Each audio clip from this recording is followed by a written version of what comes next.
nagkaroon ng mga kinikilalang ninong at ninang. Nagsisilbi silang mga gabay natin sa ating paglaki, kaagapay ng ating mga magulang. Natatandaan ko pa noong mga kapanahunan ko sa elementarya. Madalas kaming magtungo sa mga ninong at ninang namin magkakapatid. Kahit hindi ko na nga ninong ay nakakatanggap pa din ako ng regalo kapag sumasama ako. Isang simpleng pamilya lamang po kami. Ang aking ama ay isang ordinaryong magsasaka, habang ang aking ina naman ay naninilbihan sa isang mayamang pamilya sa aming lugar. Payak pero sapat sa katulad ko, na ang tanging nais lamang ay magawang kumain kapag nagugutom, at makitang walang sakit ang sino man sa mag-anak. Nang sumapit naman ako sa edad 17, ay nag-umpisa akong mahilig sa pagsama sa mga kaibigan ko at tumanggap ng mga trabahong mula sa paglilinis ng mga kabayan hanggang sa pagbubuhat ng kung ano-anong paninda sa palengke. Tapos ako ng sekundarya, ngunit mahina ang loob kong maganap ng isang formal na trabaho. Isa sa mga kaibigan ko noon na tawagin na lamang natin sa pangalang Owen, ang palagian kong kasama sa mga pag-extra-extra naming trabaho.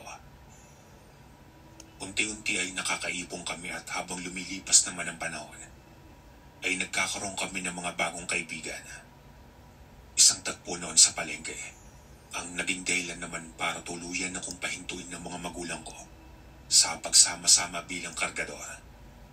Ito ay noong magkaroon ng kaguluhan sa palengke, kung saan kami nagtatrabaho at nabawian ng buhay si Owen dahil sa away ng mga grupo ng kabataan. Labis akong nagluksa noon dahil sa itinuring kong parang tunay na kapatid itong si Owen.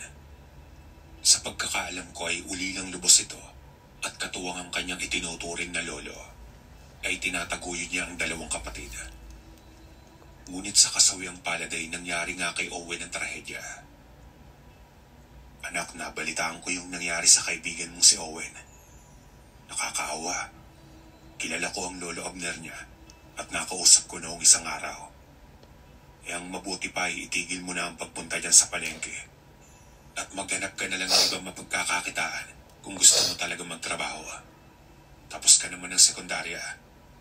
Tiyak na meron dyan mas matinong trabaho na hindi nalalagay sa alanganin ng buhay mo. Wika sa akin ng tatay. Nakita ko sa mga mata ang pag-aalala para sa akin. Maging ang aking ina ay ganun din ang pahayag. Mariin nilang tinutulan ng muli kong pagsabak sa gawaing pagkakargador. Kung kaya't naisipan ko na maghanap ng bagong trabaho. Dito naman ay naipakilala ko ng pinsang ko kay Mang Tasyo. Isang mangingisda na may-ari ng isang malaking bangka.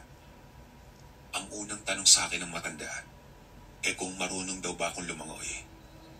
Bagamat hindi naman talaga ako kagalingan sa paglangoy, sinabi ko na lamang na oo at hilig ko talaga ang magdagat.